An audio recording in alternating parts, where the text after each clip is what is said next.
सर्वेभ्यः मम नमस्काराः। सुप्रभातम्। अद्य रघुवंशमहाकाव्ये पञ्चमे सर्गे 31तमं श्लोकं पश्यामः।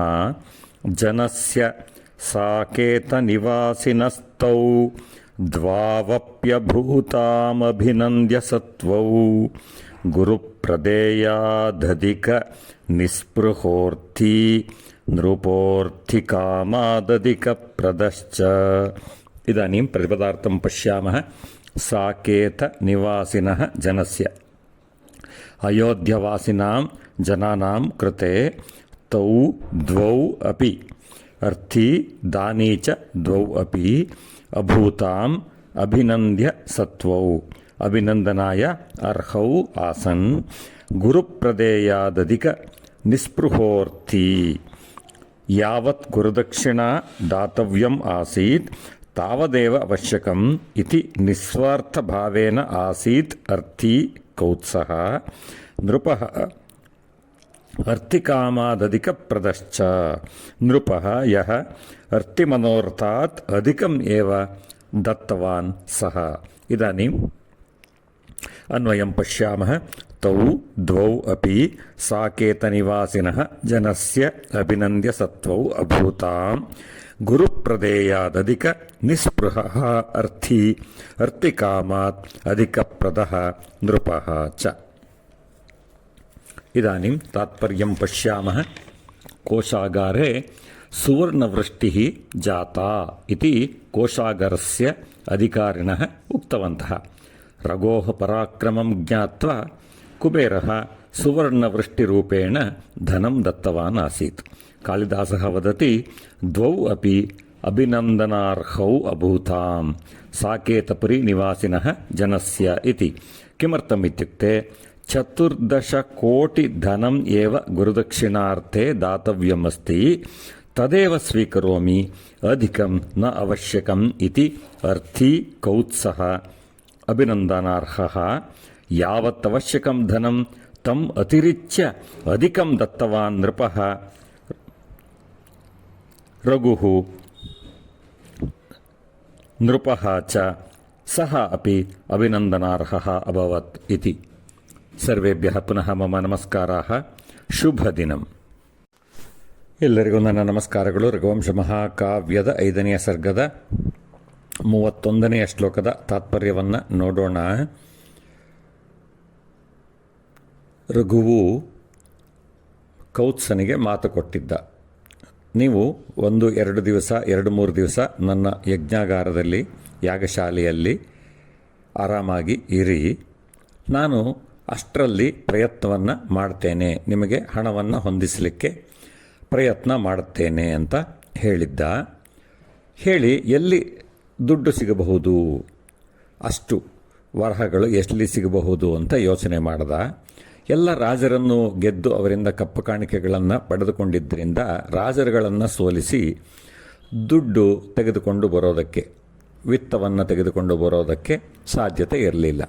ಹಾಗಾಗಿ ಅವನು ಯೋಚನೆ ಮಾಡಿ ಇಷ್ಟೊಂದು ದುಡ್ಡನ್ನು ಕೊಡುವಂತಹವನು ಕುಬೇರನನ್ನು ಜಯಿಸಿ ಕುಬೇರನನ್ನು ಒಬ್ಬ ಸಾಮಂತ ರಾಜನನ್ನು ನೋಡುವ ರೀತಿಯಲ್ಲಿ ನೋಡಿ ಅವನನ್ನು ಗೆದ್ದುಕೊಂಡು ಬರ್ತೇನೆ ಅಂತ ನಿಶ್ಚಯವನ್ನು ಮಾಡಿ, ಒಂದು ಪ್ರದೋಷ ಕಾಲದಲ್ಲಿ ಅಂದರೆ ಸಾಯಂಕಾಲ, ಇನ್ನೇನು ರಾತ್ರಿ ಪ್ರಾರಂಭ ಆಗಿದೆ, ಅಂಥ ಸಮಯದಲ್ಲಿ ರಥದಲ್ಲಿ, ಅದು ಎಂಥ ರಥ, ಶಸ್ತ್ರಸಜ್ಜಿತವಾದಂತಹ ರಥ, ಎಲ್ಲ ರೀತಿಯ ಆಯುಧಗಳನ್ನು, ಯುದ್ಧಕ್ಕೆ ಬೇಕಾದಂಥ ಆಯುಧಗಳನ್ನೆಲ್ಲ ಜೋಡಿಸಿ ಇಟ್ಟಿದ್ದರು. ಅಂಥ ರಥವನ್ನೇರಿ ಅದರಲ್ಲೇ ಮಲ್ಕೊಂಡ್ಬಿಟ್ಟಿದ್ದ. ಬೆಳಗ್ಗೆ ಮುಂಚೆ ತಂಪಾದ ಸಮಯದಲ್ಲಿ ಪ್ರಯಾಣ ಮಾಡಬಹುದು ಅಂತ. ಬೆಳಗ್ಗೆ ಕೋಶಾಗಾರದಲ್ಲಿ ನಿಯುಕ್ತರಾದಂತಹ ಅಧಿಕಾರಿಗಳು ಬಂದು ಅವರು ಆಶ್ಚರ್ಯಚಕಿತರಾಗಿದ್ದರು. ಅವರು ಹೇಳಿದ್ರು, ಕೋಶಾಗಾರದ ಮಧ್ಯದಲ್ಲಿ ಒಂದು ಸುವರ್ಣವೃಷ್ಟಿ ಆಗಿದೆ ಅಂತಂದರೆ ರಾಶಿ ರಾಶಿ ಬಂಗಾರ ಬಿದ್ದುಬಿಟ್ಟಿದೆ ಅಂತ ಹೇಳಿದ್ರು. ರಘುವಿನ ಸಾಮರ್ಥ್ಯವನ್ನು ಅರಿತಂತಹ ಕುಬೇರ ಸುವರ್ಣವೃಷ್ಟಿಯನ್ನು ಮಾಡಿ ಅವನಿಗೆ ದುಡ್ಡನ್ನು ಕೊಟ್ಟಿದ್ದ. ಅಂತಂದರೆ ರಘುವಿನ ಸಾಮರ್ಥ್ಯದ ಅರಿವು ಇತ್ತು. ಅವನು ಬಂದು ಅವನ ಜೊತೆಗೆ ಯುದ್ಧ ಮಾಡಿ ಅದೆಲ್ಲ ಬೇಡ. ಅವನು ತನ್ನ ಸ್ವಾರ್ಥಕ್ಕಾಗಿ ಅವನೇನು ಕೇಳ್ತಾ ಇಲ್ಲ.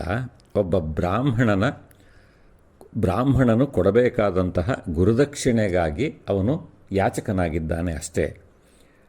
ಅವನೇನು ಮಹಾನ್ ಪುರುಷ, ಸರ್ವಸ್ವವನ್ನು ದಾನ ಮಾಡಿದಂತಹ ಮಹಾವ್ಯಕ್ತಿ ಅಂತ ಹೇಳಿ ಸುವರ್ಣವೃಷ್ಟಿಯನ್ನು ಮಾಡಿ ಅವನಿಗೆ ಬೇಕಾದಂತಹ ಅದಕ್ಕಿಂತ ಹೆಚ್ಚೇ ದುಡ್ಡು ಕೊಟ್ಟುಬಿಟ್ಟಿದ್ದ. ಕಾಳಿದಾಸ ಇಲ್ಲಿ ಹೇಳ್ತಾ ಇದ್ದಾನೆ, ಅಯೋಧ್ಯ ನಿವಾಸಿಗಳಿಗೆ ಇಬ್ಬರು ಅಭಿನಂದನಾರ್ಹರು ಆದರು ಅಂತಂದರೆ ಯಾರ್ಯಾರು ಅಂತಂದರೆ ಒಬ್ಬ ರಾಜ, ಇನ್ನೊಬ್ಬ ಯಾಚಕ. ಯಾಚಕ ಯಾಕೆ ಅಭಿನಂದನೆಗೆ ಅರ್ಹ ಅಂತಂದರೆ, ರಘು ಹೇಳ್ದ ಸಂಪೂರ್ಣ ಧನರಾಶಿ ನಿಮ್ಮದೇ. ಏನು ಹಿಂದಿನ ಶ್ಲೋಕದಲ್ಲಿ ಹೇಳಿದ್ದಾನೆ ಅಂದರೆ ಹೊಳೆಯುತ್ತಿರುವ ಸುವರ್ಣ ರಾಶಿ, ಮೇರು ಪರ್ವತದ ಒಂದು ಭಾಗ, ವಜ್ರಾಘಾತದಿಂದ ಬೇರ್ಪಟ್ಟಂತಹ ಮೇರು ಪರ್ವತದ ಭಾಗದಂತೆ ಗೋಚರಿಸ್ತಾ ಇತ್ತಂತೆ ಆ ಸುವರ್ಣ ರಾಶಿ. ಪೂರಾ ತೆಗೆದುಕೊಂಡು ಹೋಗಿ ಅಂತ ಕೌತ್ಸನಿಗೆ ರಘುವು ಹೇಳ್ದ. ಆದರೆ ಕೌತ್ಸ ಹೇಳ್ದ, ನನಗೆ ಗುರುಗಳು ಕೇಳಿರೋದು 14 ಶಾಸ್ತ್ರಗಳಿಗೆ ಅನುಗುಣವಾಗಿ, ಅದರ ಸಂಖ್ಯೆಗೆ ಅನುಗುಣವಾಗಿ 14 ಕೋಟಿಯಷ್ಟು ದುಡ್ಡು.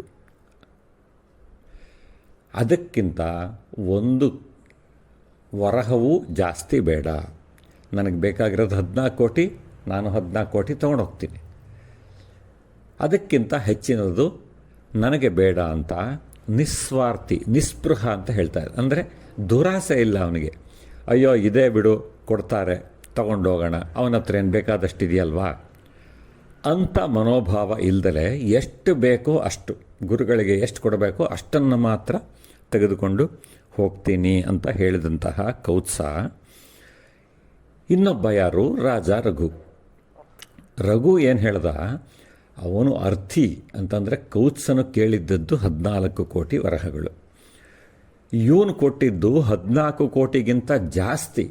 ಎಷ್ಟು ಅಂತ ಲೆಕ್ಕ ಇಲ್ಲ, ಅದಕ್ಕಿಂತ ಬಹಳಷ್ಟು ದೊಡ್ಡದಾದಂತಹ ಮೊತ್ತವನ್ನು ನಾನು ಪ್ರಾರ್ಥನೆ ಮಾಡಿದ್ದು ಯಾರಿಗೋಸ್ಕರ, ಅಥವಾ ಯುದ್ಧಕ್ಕೆ ಹೊರಟಿದ್ದು ಯಾರಿಗೋಸ್ಕರ?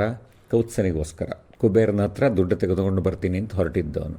ಈಗ ಕುಬೇರನೇ ದುಡ್ಡು ಕೊಟ್ಟಿದ್ದಾನೆ, ಯಾರಿಗೋಸ್ಕರ ಕೊಟ್ಟಿದ್ದಾನೆ? ಕೌತ್ಸನಿಗೆ ಕೊಡಲಿ ಅಂತ ಕೊಟ್ಟಿದ್ದಾನೆ. ಸೊ ಕೌತ್ಸನು ಎಲ್ಲದನ್ನೂ ತಗೊಂಡು ಹೋಗಲಿ, ನನಗೇನು ಬೇಡ ಅಂತ ಹೇಳಿದಂತಹ ರಘು ಇಬ್ಬರು ಅಭಿನಂದನಾರ್ಹರು ಆಗಿದ್ದಾರೆ ಅಂತ ಹೇಳ್ತಾ ಇದ್ದಾನೆ ಕಾಳಿದಾಸ. ಸರ್ವೇಭ್ಯಃ ಪುನಃ ಮಮ ನಮಸ್ಕಾರಃ.